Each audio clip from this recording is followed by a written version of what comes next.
Hello everyone, welcome to Spectra Education. I am Dr. Rajeshwar Paja. This is the course of physics for engineering students. आज का जो topic है oscillation and oscillation के under हम लोग discuss करेंगे simple harmonic. तो चलो डायरेक्टली मूव करते हैं कि सिंपल हार्मोनिक मोशन टॉपिक में। इन डिटेल्स डिस्कशन से पहले बहुत सारे टर्म्स जो होते हैं जो जानना बहुत जरूरी होता है, जैसे पीरियोडिक मोशंस क्या होता है, ऑसिलेशन क्या होता है, वाइब्रेशंस क्या होता है, लास्ट सिंपल हार्मोनिक मोशन क्या होता है, हम लोग डिस्कस करेंगे। तो ये टर्म जानना बहुत जरूरी या इसका जो कंसेप्ट है वो क्लियर रहना चाहिए।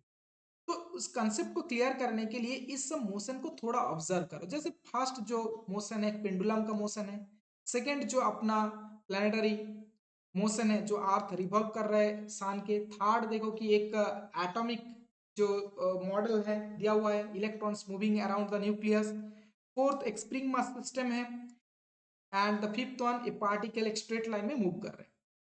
तो ये सारे मोशंस जो दिखाई दे रहा है स्क्रीन में, इनमें से क्या ये पीरियोडिक है, कौन सा ऑसिलेटरी है, कौन सा वाइब्रेटरी मोशन है और कौन सिंपल हार्मोनिक मोशन है, इन सबको एक बार क्लियरली डिस्कस करते हैं। लेकिन ये सब जानने से पहले periodic motion, oscillatory motion, vibratory motion, इनका सबका डेफिनेशन पता होना चाहिए। तो चलो कि पीरियोडिक मोशंस क्या होते हैं देख लेते हैं। एक काम करो कि ये सब नोट डाउन करके रखो, क्योंकि बेस्ड ऑन द डेफिनेशन हम लोग आइडेंटिफाई करेंगे पिछले स्लाइड में जो मोशंस दिखाए गए। तो फर्स्ट पीरियोडिक मोशंस क्या है? Periodic motions any motion that repeats itself eight a regular interval of time. एक इंटरवल ऑफ टाइम के बाद अगर कोई मोशन अपना जो प्रीवियस मोशन था उसी को रिपीट करे तो उस टाइप मोशन को हम लोग कहते हैं कि पीरियोडिक मोशन। ऑसिलेशंस क्या होते हैं?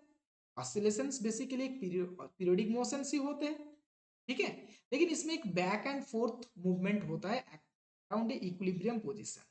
तो मान लो कि एक इक्विलिब्रियम पोजीशन है, बैक एंड फोर्थ मोशन का मतलब अगर ये राइट साइड में गया है फिर ये इक्विलिब्रियम पोजीशन को पार होते हुए लेफ्ट में जाएगा, फिर लेफ्ट से राइट में जाएगा, राइट से लेफ्ट से जाएगा। इसको हम लोग बैक एंड फोर्थ मूवमेंट कहते हैं।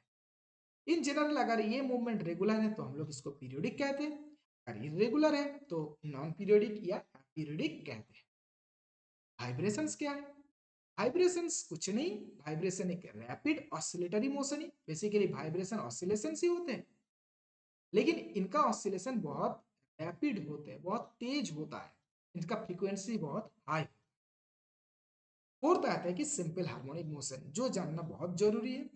सिंपल हार्मोनिक मोशन हालांकि एक ऑसिलेटरी मोशन ही होता है, लेकिन इनमें एक कैरेक्टरिस्टिक्स क्या होता है कि जो object simple harmonic motion execute कर रहा है तो उनका मोशन बेसिकली स्ट्रेट लाइन में होता है, और उनका जो कंडीशंस फुलफिल करना चाहिए इसके ऊपर जो रेस्टोरिंग फोर्स काम करता है ना, वो रेस्टोरिंग फोर्स का डिस्प्लेसमेंट की प्रोपोर्शनल होता है।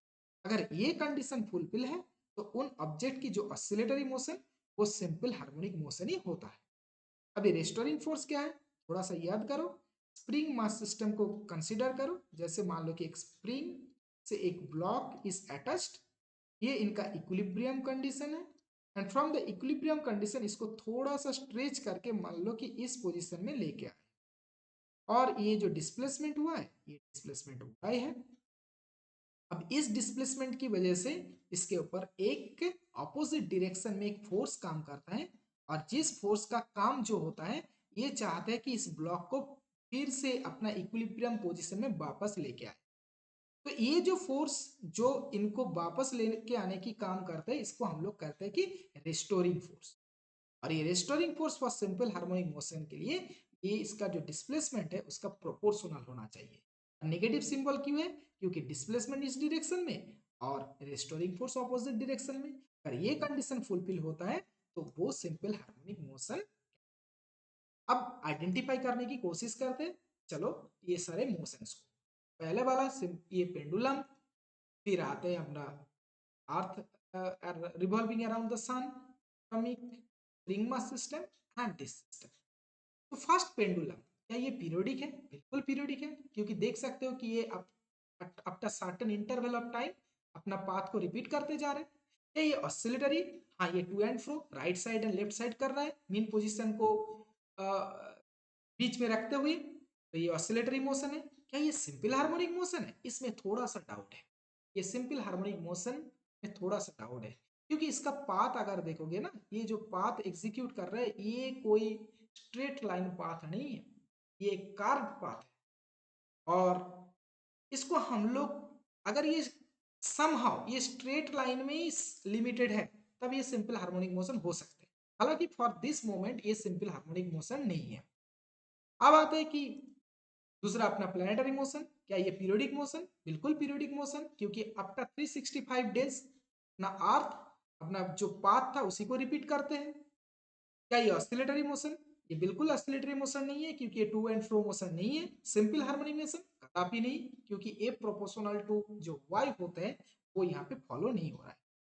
एटॉमिक सिस्टम के बारे में भी सेम चीज है, ये भी पीरियोडिक मोशन है लेकिन ऑस्सिलेटरी या सिंपल हार्मोनिक मोशन नहीं है। लेकिन अपना जो स्प्रिंग मास सिस्टम, देखो ये स्प्रिंग मास सिस्टम की इक्विलिब्रियम पोजीशन है, and from that equilibrium position इसका जो फास्ट डिस्प्लेसमेंट हुआ है वो कि y है, और इस डिस्प्लेसमेंट की वजह से इसके ऊपर जो रेस्टोरिंग फोर्स जो काम करते हैं ये एफ आर अपोजिट डायरेक्शन में और ये प्रोपोर्शनल टू y होता है। रेस्टोरिंग फोर्स की वजह से ये फिर से अपने इक्विलिब्रियम कंडीशन में आने की कोशिश करते हैं, फिर इसका इनर्शियल की वजह से ये फिर अपोजिट डायरेक्शन में जाते हैं। इस टाइम इसके ऊपर जो रेस्टोरिंग फोर्स काम करते हैं वो अपोजिट डायरेक्शन, ये सब सब लोगों को पता है।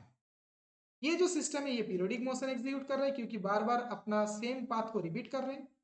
बिल्कुल इसका ऑसिलेशन हो रहा है, क्योंकि ये टू एंड फोर मोशन है। और ये सिंपल हार्मोनिक मोशन, हाँ बिल्कुल सिंपल हार्मोनिक मोशन है, क्योंकि ए प्रोपोर्शनल टू वाई ये, और ये स्ट्रेट लाइन में भी मूवमेंट हो रहा है। अब ये फिफ्थ वन देखो, क्या ये पीरियोडिक? हाँ पीरियोडिक है। ऑब्वियसली इट इज ऑसिलेटरी, इसको हम लोग और अच्छी तरीके से कह सकते हैं कि ये वाइब्रेटरी मोशन है, क्योंकि इसका स्पीड सॉरी इसका जो फ्रीक्वेंसी है बहुत ही हाई है। सिंपल हार्मोनिक मोशन इसमें थोड़ा डाउट है।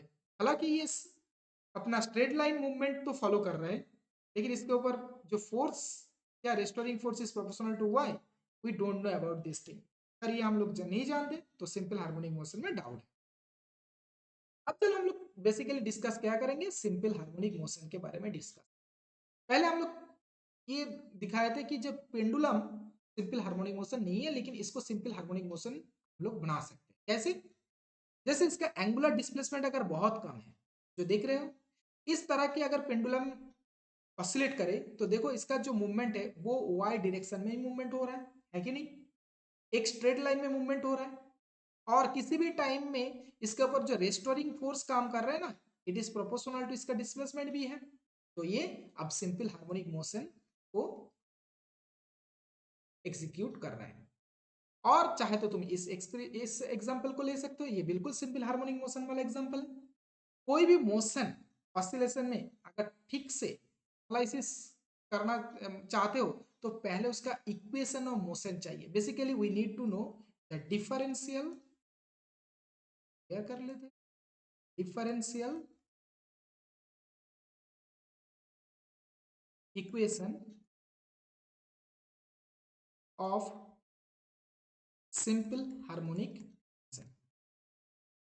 Derivation of equation of motion का मतलब ये फ्रॉम द डिफरेंशियल इक्वेशन, चाहे तो इस एग्जांपल ले सकते हो और दूसरा एग्जांपल ले सकते हो, कोई भी एग्जांपल ले लो। तो हम लोग इस एग्जांपल को लेते हैं स्प्रिंग मास सिस्टम, ये बहुत ही appropriate example of simple harmonic motion spring mass system, इसको हम लोग लेते हैं। कोई भी अगर ऑब्जेक्ट मोशन में है, ध्यान से सुनो, इट इज वेरी इंपॉर्टेंट, कोई भी ऑब्जेक्ट अगर मोशन में है, चाहे तो ये simple harmonic motion, periodic motion, oscillatory motion, कोई भी हो, इनका जो बेस इक्वेशन होता है वो होता है F is equal to M a, force is equal to mass into acceleration. तो हमारा जो सिस्टम है, हालांकि ये सिंपल हार्मोनिक मोशन एग्जीक्यूट कर रहे हैं, तो इसके ऊपर जो फोर्स काम कर रहे हैं वो फोर्स है रेस्टोरिंग फोर्स, और restoring force F is proportional to y, चाहे तो तुम माइनस वाई भी कह सकते हो।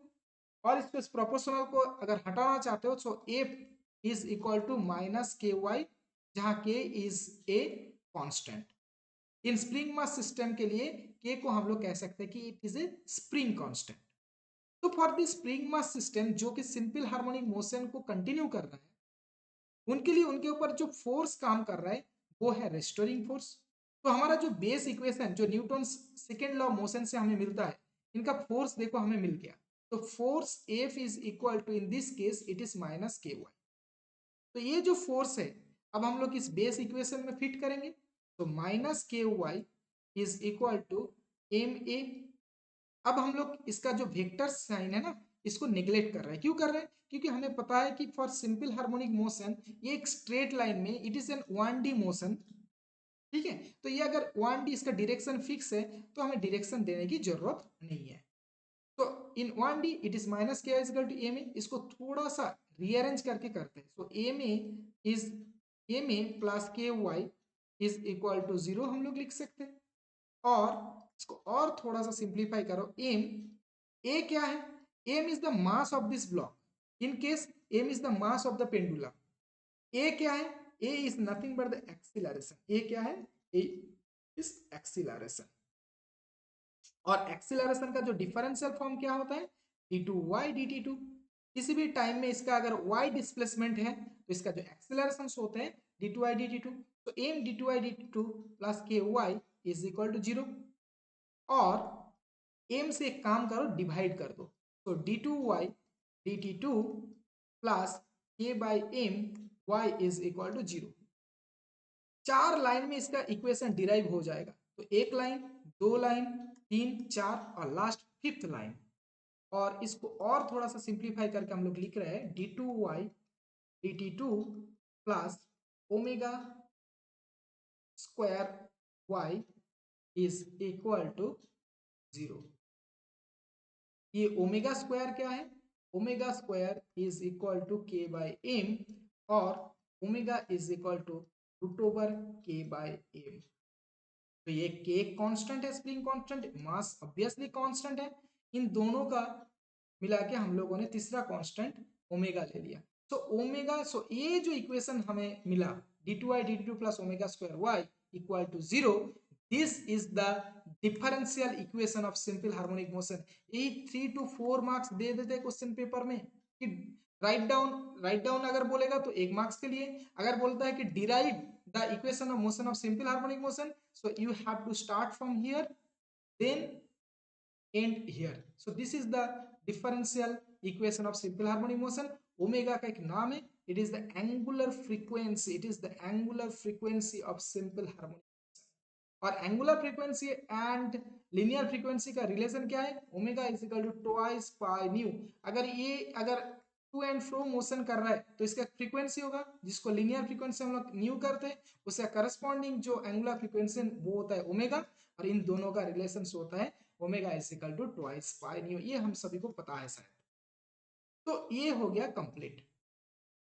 ठीक है, तो नेक्स्ट देखो कि ये अगर इसका मैथमेटिक्स सॉल्व करना चाहते हो, इसका प्रॉब्लम कैसे सॉल्व करना जानना चाहते हो, so then you can join this online course for engineering. बहुत ही मिनिमल फीस है इसके लिए।